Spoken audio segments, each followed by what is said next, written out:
The RCMP moved in on a truck convoy that's been blocking the Canada-U.S. border crossing near Coutts, Alberta for 4 days. The blockade is happening in solidarity with the anti-pandemic measures demonstration that's happening here in Ottawa. The CBC's Aaron Collins is on the ground in Alberta. Aaron, everywhere I look these days, I see trucks behind you. What's the latest? What's happening with those? Yeah, well, let me tell you about these trucks right behind us, David. These trucks weren't here about 3 hours ago. So I'll just take you back sort of from the start of our day and walk you a little bit through it. Today started with the RCMP saying enough is enough. We have to clear this road. This is one of the major commercial ports, not just for Alberta, but for Western Canada. The Coutts to Sweetgrass border crossing has a ton of traffic moving everything from beef to oil across the border every day here. So the decision was made that this road needed to be open, and that's what the RCMP intended to do. And in something that doesn't happen a whole heck of a lot, as you would know, they decided to let us come along for the ride today and have them have sort of a bird's eye view of this happening. And it didn't go exactly as planned. A few vehicles did leave after the RCMP asked them to, but while that was happening, a whole whack of other vehicles sort of stormed through the RCMP blockade on Highway number 4 here and reinforced this blockade. So the trucks you see directly behind me weren't here earlier today. They've actually just come today to reinforce this blockade. So while the RCMP were trying to clear this road, the road's actually more clogged up than it was this morning. Okay, we've seen the increased police presence throughout the day. I can hear a helicopter buzzing over you. I mean, is there a sense of what more is going to be done to remove these demonstrators if that is what the RCMP is intent on doing? So they're still intent on doing that. They've got tactical teams here. They've got a whole whack of tow trucks down from Calgary, those big trucks for moving big rigs. They're ready to do that, but they also say they want to do this peacefully. So the idea is they're giving people in this line the option to leave on their own sort of free will. That was starting to happen when this new group sort of crashed through the blockade near Milk River, which is, about 10 minutes up the road here, so north of here. And we talked to the RCMP shortly after that sort of, I guess, I don't want to say it was a failed attempt to clear the road, but the road's still blocked, so it wasn't successful. And they said that, their position hasn't changed. They want this road cleared, but the protesters' position hasn't changed either. They say they're not going anywhere until mandates, vaccine, mask, and otherwise on both sides of the borders are gotten rid of. So, gridlock. Okay, Aaron, great explanation of a fluid situation. Stay safe and thanks for joining us. The CBC's Aaron Collins near the border. Okay, let's take a look at exactly where these protesters have set up. Coutts is a small town of only a few hundred people along the U.S. border. And like the protests in Ottawa, organizers have been set up there since Saturday. They say they're against vaccine mandates and other COVID-19 restrictions. Now, as Aaron just described, Alberta RCMP intervened this afternoon and a few trucks left, but then more trucks moved in. So what's going to happen? Jim Willett is the mayor of Coutts. He joins us now. Mr. Mayor, thanks for taking the time.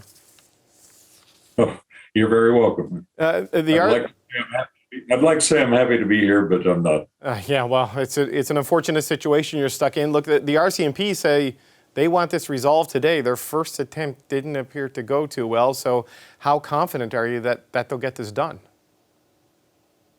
Well, I had actually my deputy mayor who used to work for CBSA for a number of years till he just retired, says you never win a battle with the government. So it's unfortunate that people have taken it to this extreme. And as I've said to everybody that asked me about this, I just want it to go away. The police say, though, for it to go away, they've warned the protesters they could be arrested. I mean, does that need to start happening in your view? Well, I'm not sure. They don't tell me anything till late in the evening. I get a briefing on what went on in the daytime. But I'm sure that they're going to start doing that. The RCMP tried their best to negotiate with the people to give us what they originally promised was one lane of traffic going each way so that things would be slowed down but wouldn't be blocked. And that lasted for about 2.5 hours after they got here, and they blocked everything off. So, yeah, they're going to do whatever they have to do to remedy the situation. And I wouldn't want to be one of the demonstrators. You sound exasperated. Am I right there? I mean, what's this done to your town? I'll give you an example. I got a letter today from one of my newer residents. She's a veteran of the Afghan war, and they moved here specifically because they wanted to be where it was quiet and there was no disruption and so on. She has PTSD. She's left. In order to pick up her stuff, she had to come back with an RCMP escort and take her things away. She's staying with her kids and said they're considering moving now as soon as they can, because if this is the kind of thing that happens, they don't want to live here. I've got residents, and you mentioned we've got 250 people in town. The majority of them are on the other side of 50, well, on my side of 50, and up to the age of 92. And they all are used, some of them have lived here all their lives, and they are used to the quiet and the fact that there's no disruption, that you don't have a lot of traffic, you don't have strangers roaming around. Usually if a stranger's in town, everybody in town knows it. And that's small town Alberta, and that's the way that everybody wanted to keep it. We've had the protesters coming into town has totally disrupted that and has caused a lot of stress in a lot of people's lives. You see people wandering up and down the street, you know they're strangers because small town Alberta. You see strange cars driving around. Some of them are undercover and others are protesters, but it's still, there's traffic where you never had traffic before. You have to tell the kids, watch going across the street, there's going to be traffic. It's something new for them.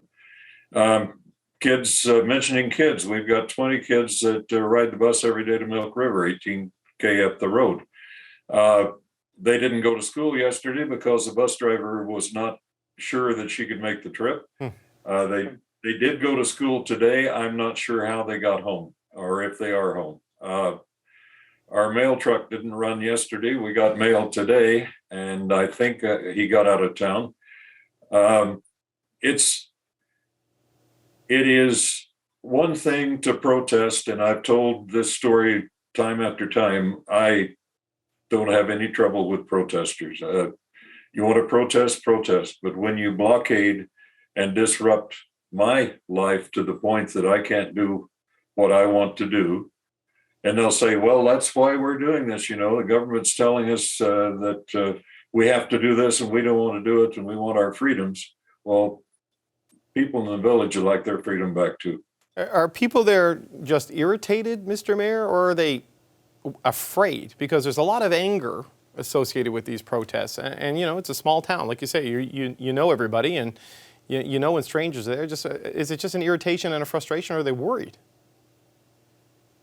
The whole gamut.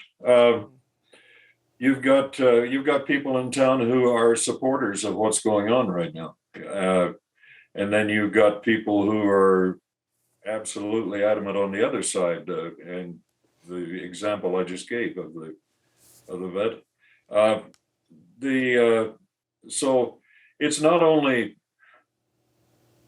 put stress in lives; it's actually pushing people apart. Where we're supposed to be a big community and everybody looks after everybody else. Now it's the polarization that we see in so much of modern society. You've got people on the left and people on the right, and you start, before too long, you start throwing words and saying things you didn't mean to say. And in a small community, that's very obvious. And so it puts a lot of stress on people. You know, you say you get a briefing at the end of the day, every day, from the police. I wonder if you've had contact with the protesters or the people who are organizing the blockade, and if so, what message they've said to you and what they've told you about their plans and what they intend to do. We've heard absolutely nothing from them, with the exception of one phone call midweek saying that they were going to be here and they would not block they would not block either entrance into the village. And of course, that didn't last very long. I mean, what's your level of frustration with that? I mean, they said they were going to do something and they haven't even called you back. Well, my doctor tells me I've got a good heart, and so this has been a test. No, it's very frustrating. The whole concept is wrong. You're fighting for. I understand the protest. I understand the thing about mandates. The federal government putting the vaccination mandate on truckers after 2 years doesn't make any sense to me. But I have to believe that they're going with the science. And then even that, if you take that mandate off, that's not going to help anyway, because the Americans still have it. And it doesn't mean as much to the U.S. to block the Coutts border crossing as it does to the people of Alberta who are trying to make their living by shipping products across the border. Well, Mayor Jim Willett, thanks for your time and good luck. I hope your town gets through it okay. Thank you. Hi, I'm Vashi Capellos, host of Power in Politics. See more of our show by subscribing to the CBC News channel or click the link for another video.